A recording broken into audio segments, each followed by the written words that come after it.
Thanks for joining me back in this session. In this podcast, I've got Caroline Samson here, and we're talking about how to engage effectively as parents, as whānau with our rangatahi, because we want them to be the best that we can be. We covered self-leadership and the important elements of being connected and acknowledging whakapapa. So now, Caroline, I'd really like to kind of get a sense of what whānau could expect if they were going to kind of dive deeper into self-leadership as a tool to be able to engage with their rangatahi, or simply, helping parents be parents and, positive engagement with rangatahi. So I thought I'd come up with a couple of scenarios, but, you've got parents who have got some challenges with their rangatahi, and they're coming in to see you and they said, "Oh, Whai, we need some mawhi. Don't know what's happening here. And we're really worried, but we really want to help our son or our daughter." What would you say to them if they came to you at the kura and they said, "Oh, we need help"? Yeah. Probably I would. The first thing I would say to them is because again, I don't have their answers, but I do have an ability to hold a space for them so they can come to their own solutions. So when they come and ask for help, again, we just talk about what is it that you think you need help with. It's also giving them the opportunity to understand their strengths. It's I don't make assumptions. Just because you've got an issue right now doesn't mean to say, hey, that you're anything less. It just means you're not aware, maybe, of the issue and how it's impacting, or you've forgotten. You've forgotten your base, the intrinsic things you were taught. Well, te aroha is one, love. It may be just that you've forgotten that love, really is the answer to that situation. So most parents, most teenagers, and I've been a teenager, so have you. So most teenagers are in a space. Actually, there's a science behind it, Nice. There's a science behind one. As soon as they hit 12 years of age, their cognitive brain, front one, actually goes into renovations. It actually shuts down for renovations because that's development, growth. And then at that age, they lean into their emotional brain. So from the age of 12, they are actually led by their emotions, their feelings, their, how they felt their worlds around them. And as a result of that, that's what informs them to be, who they need to be, or who they, I guess, think they need to be. So parents would understand that as puberty. Hey, yeah, some of them do, some of them don't. Some of them think, "What is that?" They'll say, "Fire, what is this?" Yeah, and then sometimes I'll just put a mirror up and say to them, it's the next best version of you. So, what do you need so that you understand that? All you need to do is guide this amazingness. There it is. This is your mokopuna. This is the next best version. And I'm going to quote Auntie Tunya. Bub, I was the Model T and my mokopunas now, your mokopunas are the Teslas. Yeah. That's all it is. Evolution has come. They're still the same mokopuna, but they're actually more designed for the world as it's evolving. So it's knowing things like, as parents, also they have to give themselves credit. Success isn't just doing things. Success is the fact that you've become a parent. Success. That means the continuation of whakapapa. So understanding that they are already successful is really the key. And, our conditioning has taught us to look at things deficitly. I haven't got the money. I haven't got the flash car, the house. Yet, you go to a marae, all you see is abundance. I have the ability to move with a movement that can nurture, that can feed whāngai. Those are the abundance. I live in a country that has no poisonous, predators. I live in a country that has its own rongoa systems, those sort of things. It's getting them to switch their thinking and focus on what we already have in place, what we are already abundant at. So you're working with parents and how they see things, needs to be flipped. And Yes. how do you help them when they walk Cool. through your door Cool. to see? How do you help them to see the abundance? Yeah, cool. So it's funny because they actually have it in them. So in coaching, we get them to understand. Hang on, you have a memory, a mind to muscle memory of experiences. So it might be as simple as, okay, here's a pen, here's the paper. How about you run a menu list for me of all your successes to date and achievements? And of course, sometimes they'll go, no, they'll hesitate. Okay, I'm just going to give you a bit of a scope around what success is. So, when you were born and you survived your birth, success. Whakapapa continue. What else can we count? They start to learn to count. So, darling, if I rock up to your house, you give me a cup of tea. Okay? Yes, I can do that. Success. So it's in a coaching session, we get them to recognize they are already successful in life. It might be scattered across many things, and they may not have an appreciation of that success. Or most of the languaging I receive is, oh, that's just the norm fire. Cool, then value it.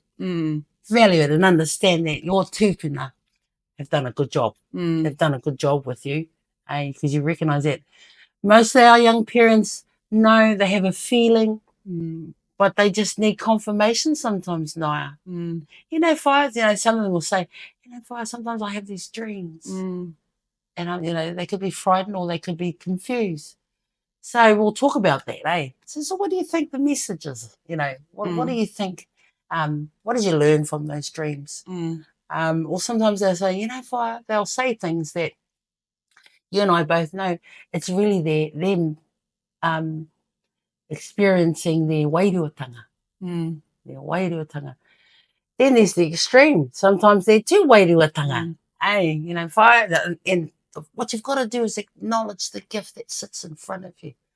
Oh gosh, yeah, you hear your tupuna, you see tupuna. Are you okay that you do that? And just validate and confirm that. Wow, good on you, darling. What do you need so that you can be okay with this? That's awesome. That's awesome. So parents coming in with their questions, you would take them through a process of acknowledging their abundance, and also writing down their successes so that they understand that they're successful. Yes. And then we too from there. Cool. They usually come up with their own solutions. That's the beauty of it. Then they start to recognize, oh, geez, Fire, yes. Oh my God, I remember a time when I was. Yeah. And I remember a time when I did. And I think, cool. So they have a muscle memory of those successes. And then also being able to look at in terms of their part, a lot of our young parents, especially back home, are always on their marae, active in some way. Some more active than others, but just getting them to just supporting them and validating and confirming them that, cool. That's really an awesome part of you, and to get them to lean into that. What does it give you when you're in that kitchen and doing all those dishes? What does it mean to you? Oh, it means I'm doing my part, and it means I'm helping my nannies. Blah, blah, blah, blah. And just that language, just their ability to express it, it's like, and they feel good about it. They start to feel good about it. Oh yeah, so we give them mirror images or models of success. And I said, well, if you transfer that skill into tourism, hey, you have a natural ability to manaki. What's tourism? Manaki. Hey, so getting them to understand that what they do in their marae and their home actually can be transferred anywhere else in their lives abundantly. So is there an example of positive self-talk to your rangatahi? I know it's an obvious question, but we don't know maybe when we're in the moment whether what we're contributing to is negative conditioning or positive Yeah. conditioning. Because you're so in the moment sometimes and you just react rather than perhaps be very deliberate. I mean, I know I do that. Sometimes I'm so in the moment, I'll say something, then I have to think, I shouldn't have said that. Right. Yeah. Right. Yeah. So, is there a strategy for positive talk Yeah, there or is. a way of continuing to reinforce so that our kids grow up in a good garden? Yeah, Yeah. absolutely. There certainly is. And one of the things about our conditioning is we've formed a whole languaging around that. Mm, mm, You know, it's the language of doubt. mm, It's the language of harm. mm. It's the language, there is, Like, I know the comments, it's kind of like, oh, you're useless. yes, Hey, yes, yeah. yes, Oh, you can't do that. yes, Yeah, leave it yeah, alone. yes, I'll yes, do it. Oh, you do hoha, Yeah. how we talk about to the kids. What we need to understand is they were the next best version of you. And for you to talk like that to your own means you are now re-traumatizing and recycling Whatever has come harm. from you into your children. Yeah, you start to do that to your children. And like I said, a lot of us don't realize we're doing it. It's quite confronting, though, for adults. So, you know how we were saying earlier in the program, some Yeah. of your quick adapters are the young parents. Yeah. But, with older parents, it's quite confronting, unpacking so much from the past, Absolutely. and then acknowledging that your kids are a mirror of you, and then you have to unpack yourself and say, oh, that's why, that's why. That's quite a bit of work, isn't it? Oh, it is. It is a bit of work. It is a bit of work, but coaching allows, one thing about coaching, I don't need to know detail. Mm. I don't need to hear that story. That's different from counselling, eh? Kia ora. Kia ora is a difference. Counselling, again, that's another discipline. I'm not saying anything other. It's just a different discipline, and it's based on a different psychology model, which is the study of human brokenness. Mm. So, of course, the focus is on the problem. Mm. Coaching flips it because we are now in a space where we're focused just on the strengths. Mm. And just when we hear the negative languaging, the self-imposed constraints and all that, we have the ability to flip it because it's kind of like it's just showing them a mirror and just helping them to understand, imagine if you thought opposite to that. Mm. Imagine if you understood your abundance and the value of that. Mm. So coaching gives them always the possibility, the opportunity, and the potential. Coaching is all about making sure the coachee, the person in front of you, is accessing their full potential. Mm. I want us to do a little role play, nothing too heavy, so that people could get an understanding of what coaching is all about and what they might expect. Cool. I need your help. Cool. I feel that I'm not a good parent and that I need to be better. And it's going to be really important for me because, my kids are going to be going to college and I want them to do well. But I don't know. I think there's something wrong with me because I just, I'm always angry at them. I'm always kind of frustrated and it feels like I don't have enough time for them. And I know that's wrong, but I don't know how to stop myself from, being like that. Kia ora. And I need your help. Kia ora. Kia ora. So basically, you're right. I need help. So allowing them to express that too, was it? As soon as they drop into detail, I'll go, it's okay. You don't need to give me the detail. Yeah. But it's also recognizing when they're sitting in front of you like this is all I see is abundance. Like I said, I've been reconditioned through this training to only see the strength in front of me. So I'm going to start reflecting that. I'm going to start sending that energy. And of course, they'll focus on, like I said, most of it is leaning into the masculine. It's about the action of it. They think they've got to do, act, behave.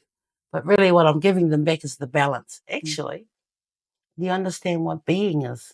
Just being. Just being okay with who you are. Eh?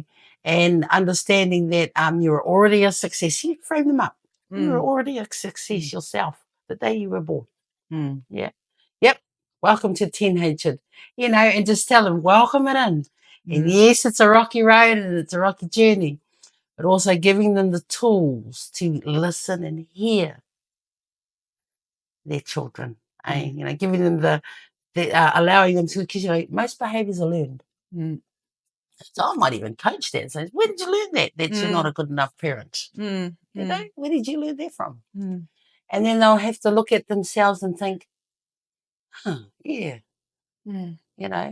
And then, if it's, I'm this and that code, where in your life aren't you like that? Hey, because sometimes people are strong in certain areas and all they need to do is apply it across everything where they're not applying it. So I'll even ask them, in coaching, after we coach them to do a meaningless of their strengths, the question might be is, oh, dingus, because you see the strength and you go, hey, whereabouts in your life you're not applying this? Yeah. Hey, they already have their models of success. So because it was theirs, they own it. I know. Thank you, Father. That's all I need was confirmation. You know what I mean? They're going to own it. I've suggested nothing other than, oh, gee, here we have, a beautiful baker here. Here we have a beautiful cook known in her family as the steak and mushroom cooker, Yeah. and I just get excited and I think, oh my God, you've got that. And because in my head, by the way, because I'm from where we are, I know their whakapapa. Yeah. I know exactly where that pukinga came from. And I think, oh, beautiful. So we'll reaffirm for them, and talk to them about, let's focus here now. And let's focus about your successes and the innate inheritance of success and their own resilience too. Most parents forget they were once in that space and they were resilient. So I always say to them, well, you're here today. How did you survive that? What was the strategies you applied in order for you to get through that, and to rise up again in order to move? So get them to understand their own mind to muscle memory of success. That's awesome, because I think people are a bit nervous of going to counsellors. So coaching is totally different. So I think you've really explained that well. And that part of the coaching framework is about self-leadership. So the answers are all with you. Yes. And it's about connection, abundance, connection, whakapapa, and success. Sure. And within the whole kind of way that you coach, it's to help whānau look to themselves for these solutions. And then those solutions can help them be better in themselves and then better with the people that they connect to and relate to. Kia ora. Have I got that right? Oh, very good, guys. Of course you have. Well, you got that right. Yeah, I think, and when with so many complex challenges that our whānau are dealing with, I'm really sure that a lot of our whānau will want to continue to seek out kind of ways or strategies to be the best that they can be. Absolutely. Because we've got far too much potential to leave it to chance. So I'm hoping that this podcast has helped you know a little bit more about self-leadership and coaching, some of the work that Caroline's doing within schools. It's not available at every school. So I think we just have to be mindful that there's more work to do across the education system to support our kids to be able to thrive and succeed and reach their full potential. But I really appreciate the kōrero, because I think whānau just need ways of, or access points of knowing who to go to, what to search when they're wanting to be good parents and engaging with their rangatahi. So thank you. Are there any last words from you? Yeah, our stories, believe me, our tūpuna stories, We are all, you in your whare, you have your mawis, you have your tawhakis, your tawhiri māteas. Lean into our stories of success. We've got them all. So, yeah. Awesome. Well, that you heard it here, whānau. Lean into our pūrākau. We've got all the answers we need within us. Takes a bit of work, got to do the mahi, but it's all possible. Mauri ora koutou.